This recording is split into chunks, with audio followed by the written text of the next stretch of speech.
Words like sorry hold little comfort for the bereft. I mistrust my own inner sincerity to bear even to utter them. Hello, everybody. My name is Ian Kirkpatrick. I'm an author, robot, editor, reader.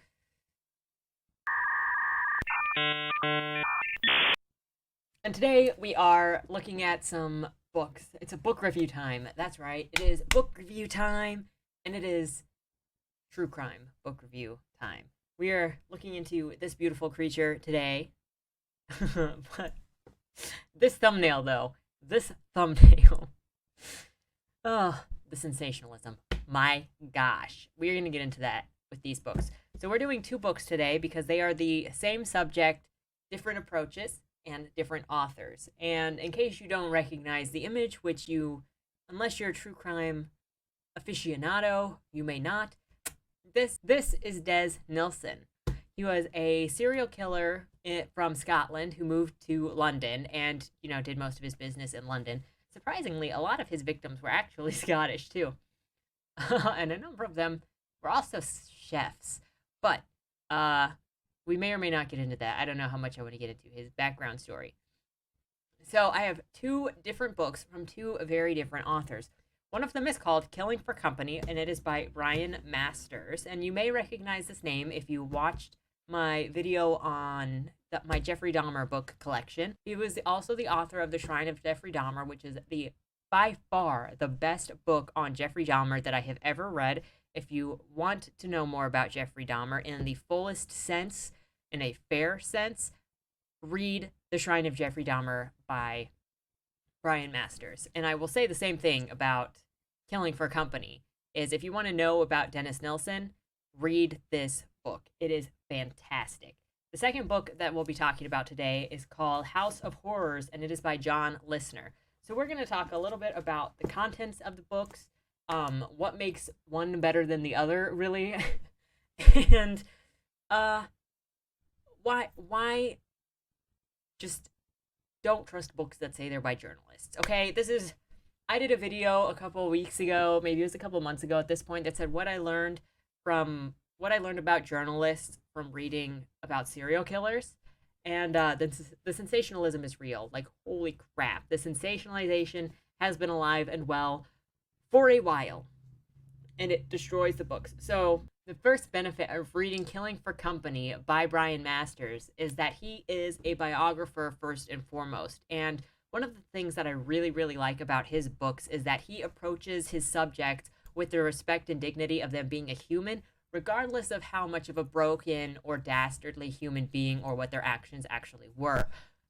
Brian Masters, I think he only has 3 books that are on serial killers of any kind. You've got this on Dez Nelson, you've got the one on Jeffrey, and then you've got a third book that is on Rose West, and obviously by relation, Fred West. So, and then I think the rest of his books are all on like British royalty, British historical figures, and he did an autobiography, which I'm going to get at some point. And so, not all of his subjects are killers. Not all of his subjects have the same kind of reputation as, say, Dez or Jeffrey or Rose, but he approaches them with respect nonetheless. And I think that is something that really changes the way that the biography is written, because I've read so many biographies and true crime novels, and you can tell when somebody got into it because they wanted to write something shocking and horrific. Like, even look at the front of this book, Killing for Company, and you can't really read it with the way that this is lit, but this line across the top here is actually a yellow line, and it says, a full grisly story of Dennis Andrew Nilsen, multiple murderer. And so it's like, shocking, be shocking. And the front of Brian Nelson's book is the story of a man addicted to murder, a gentle civil servant, a trail of human atrocities, an unprecedented look into the mind of a serial killer. And so even just these subtitles all across the book show something completely different than, it's shocking inside here, the grisly, the frightening. It reminds me, the John Lissner cover reminds me of newspaper headlines, which are always like, the shocking, the terrible, this horrendous thing, which I get it.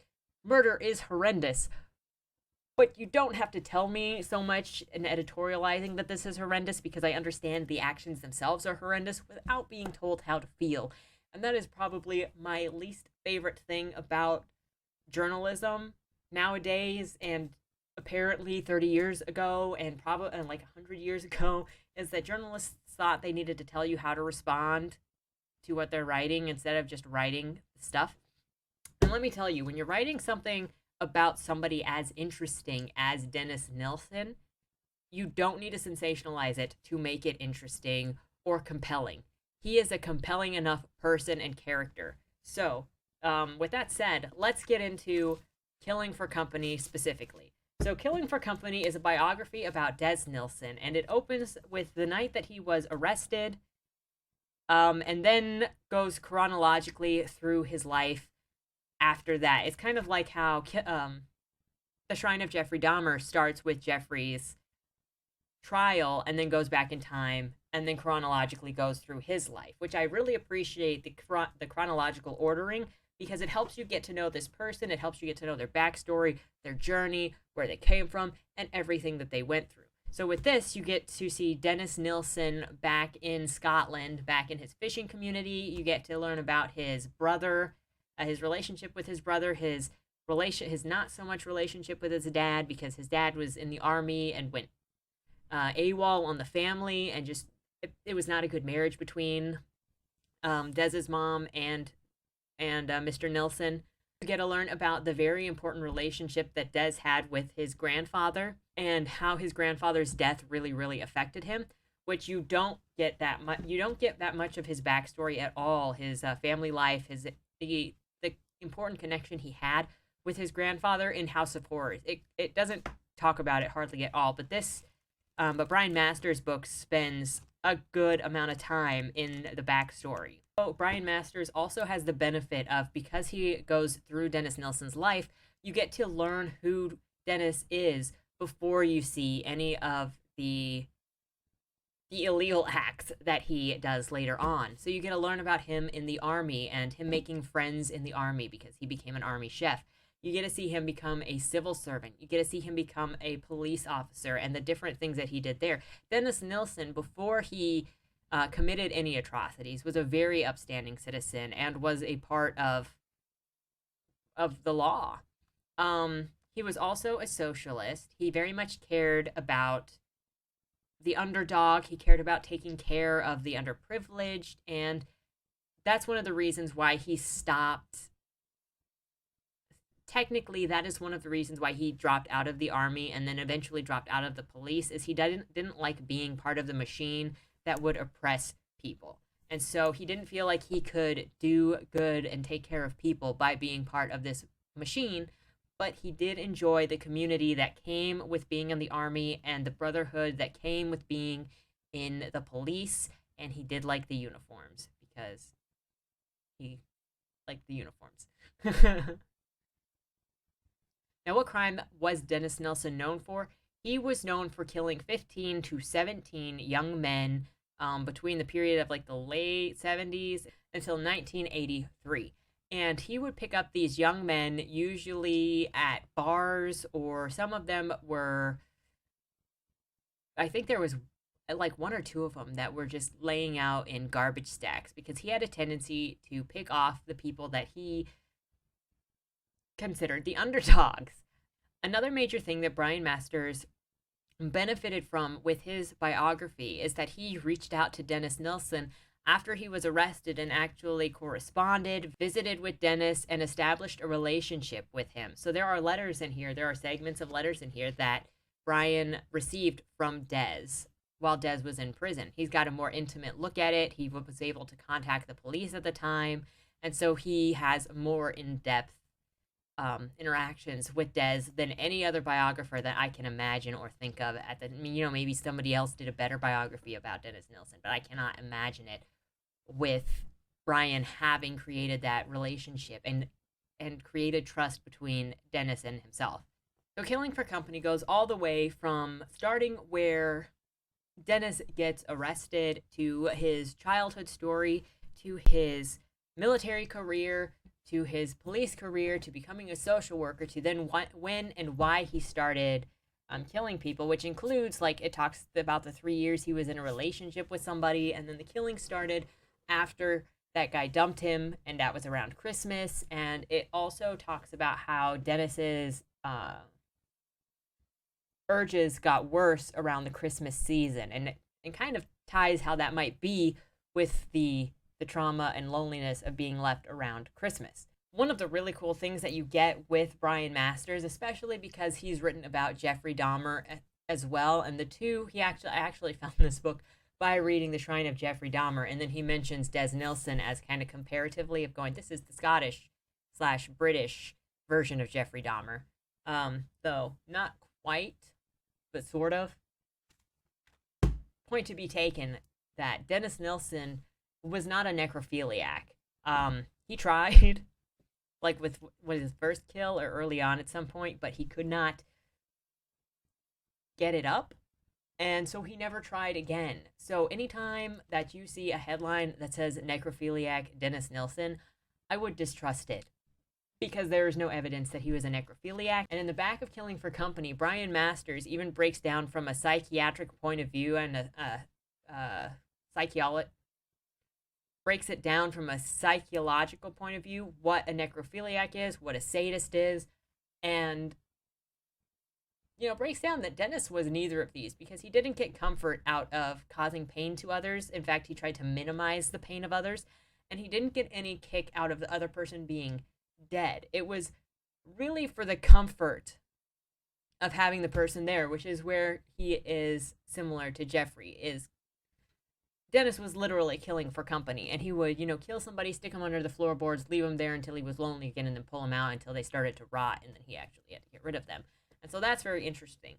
One of the really awesome benefits that you get from reading Brian Masters' book is he breaks down the subject in a legal level, in a psychological level, and in a human level.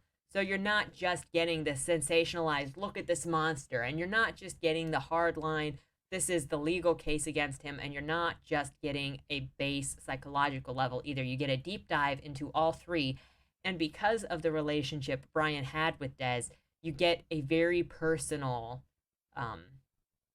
display of who this person is. And if you're like me and you really like the character deep dives and the personality deep dives to understand the drive and the motive and the rationalization behind extreme characters, extreme personalities, and extreme decisions, you'll really, really like this book. There are so many good quotes, and Dennis was such a smart guy. You can see, and it was very, very funny. At the beginning, you'll get this in like any Dennis Nelson book that you read. At the beginning, it talks about when the police showed up. So the story behind Dennis's arrest starts with he was flushing body parts down his toilet, and all of the pipes in his apartment building got clogged because British plumbing is all connected, and so everybody in the building had messed up pipes. So somebody came to check out the pipes and saw this fleshy thing in the pipes under the house. And Dennis Nelson knew this, and he went under and considered after the plumber guy left, and the plumber guy's boss couldn't get there until like 2 days later. It's either a day or two later.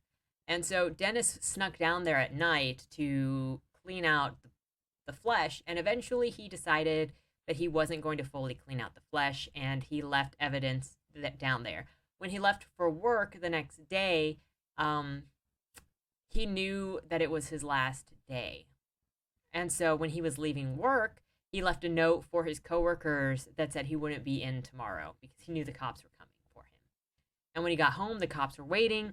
They asked to go into his house upstairs, because he lives in the upstairs apartment. And so he goes up there, and the cops go, okay, so there was a dead person in your piping. And Dennis goes, good grief, that's awful. And the cop goes, don't mess around. Where's the rest of the body? And very monotone, Dennis goes, over there. And he points to a closet or a trunk in his living room. And Dennis also grabs the keys for the closet and hands them to the police officer. The police officer then goes, is there anything else? Dennis goes, it's a long story. So the officer takes Dennis downstairs. They get into the back of the cruiser. They're driving downtown. The detective officer isn't sure what to say because he'd been so straightforward with it. They didn't open any of the trunks or anything because they didn't want to disturb the crime scene. And they couldn't even be sure that Dennis was telling the truth yet because there are an awful lot of people that lie about doing bad things and or just crazy. And so they're driving, and a couple minutes of silence into this drive to the police station, and the officer turns to Dennis and goes, "Just be honest with me. Are we dealing with one or two bodies?" And Dennis, in the straightest face possible, goes, 15. At least he's honest. Anyway, this book is excellent.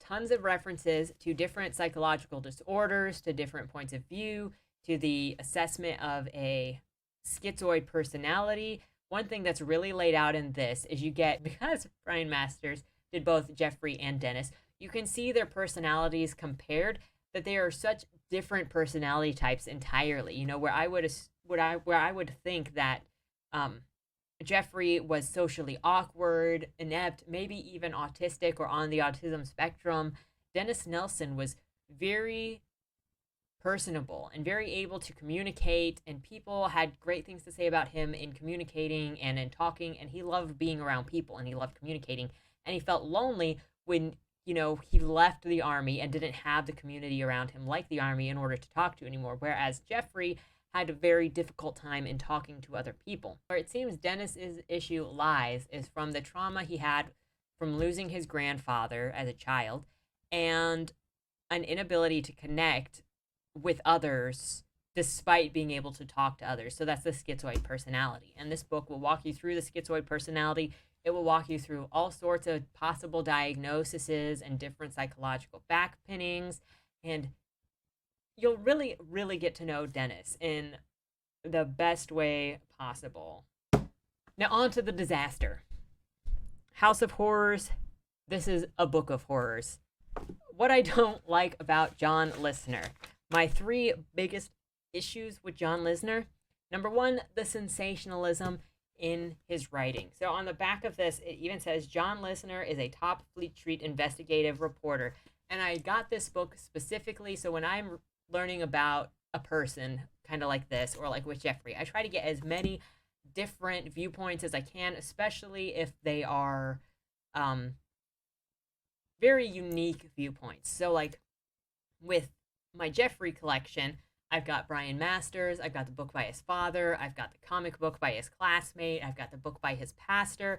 I would like to get the book by the investigator / detective that first spoke to Jeffrey and took his confession. So that gives so many different perspectives on this same person. And then I also had some random unrelated person that wrote a book in like early 2010s who just sensationalized the crap out of it.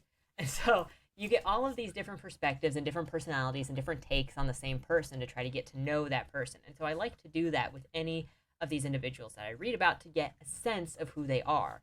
And so when I got Brian Masters, I'm like, I can trust you. But let's also take a look at what an investigative journalist would say about this person, because you would think that they're well researched, they're well at delivering information.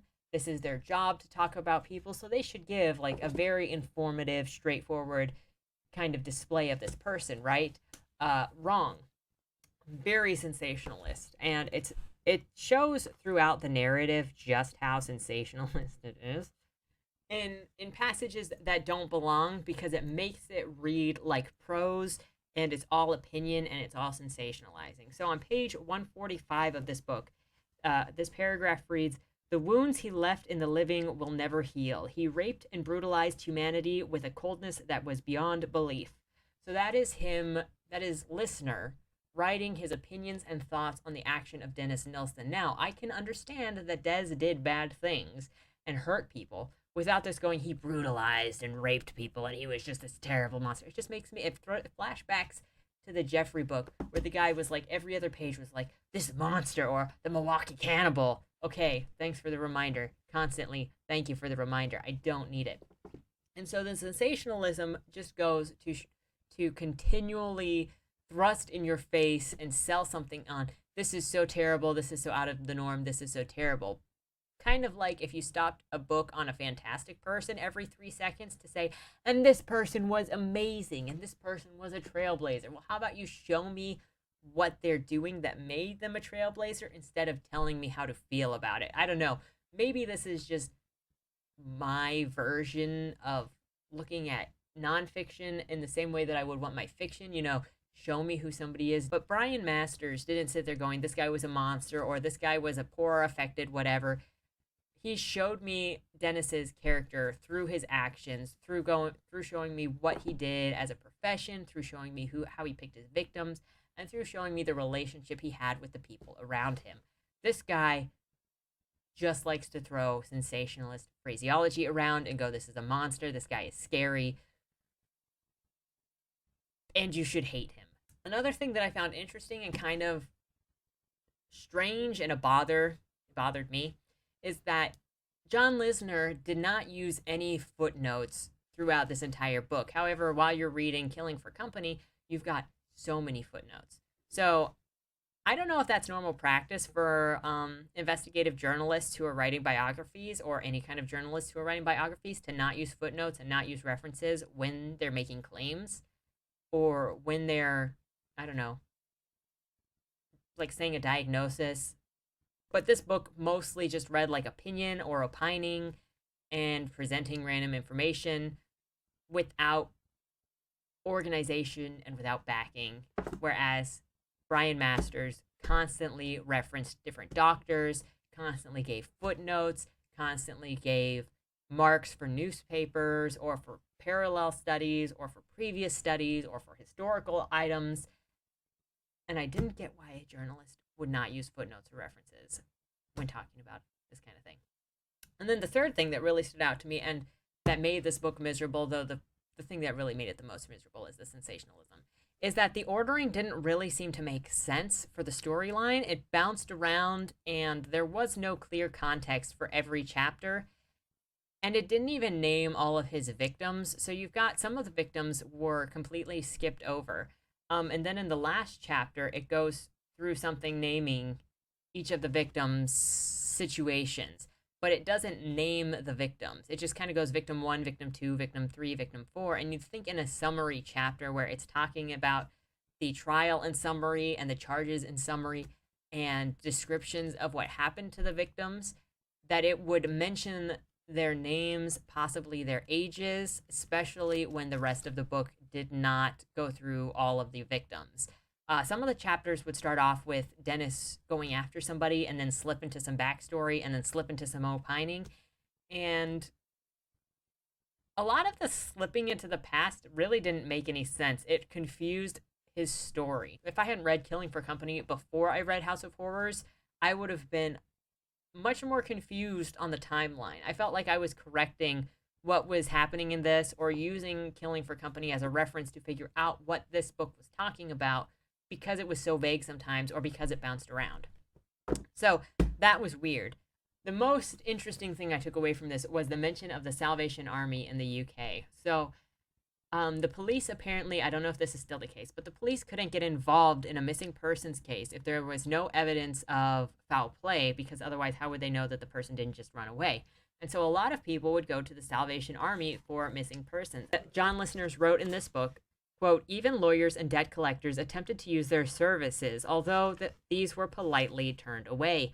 One man apparently asked them to trace his 1934 model Rolls-Royce Hearse, which he regretted having sold and now wanted back because it had been the most reliable car he had ever had. He told us we were good at finding things, and after all, we were people who went to a lot of funerals.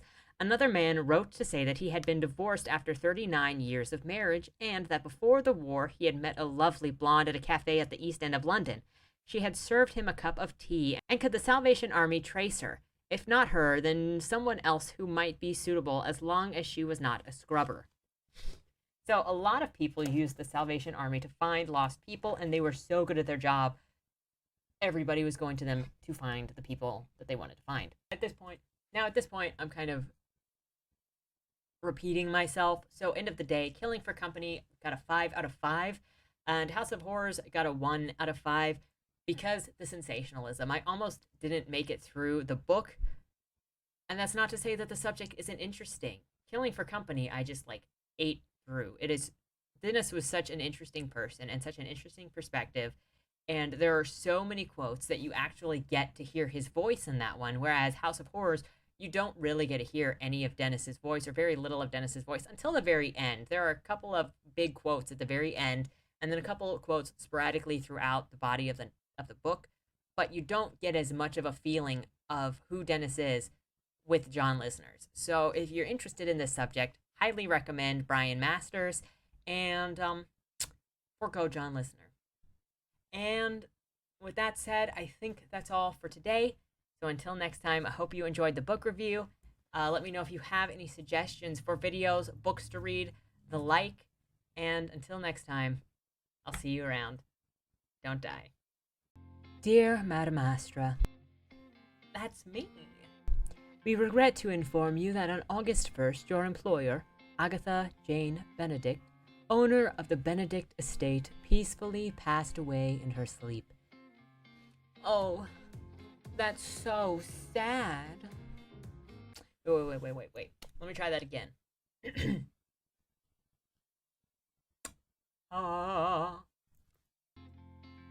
Oh my goodness.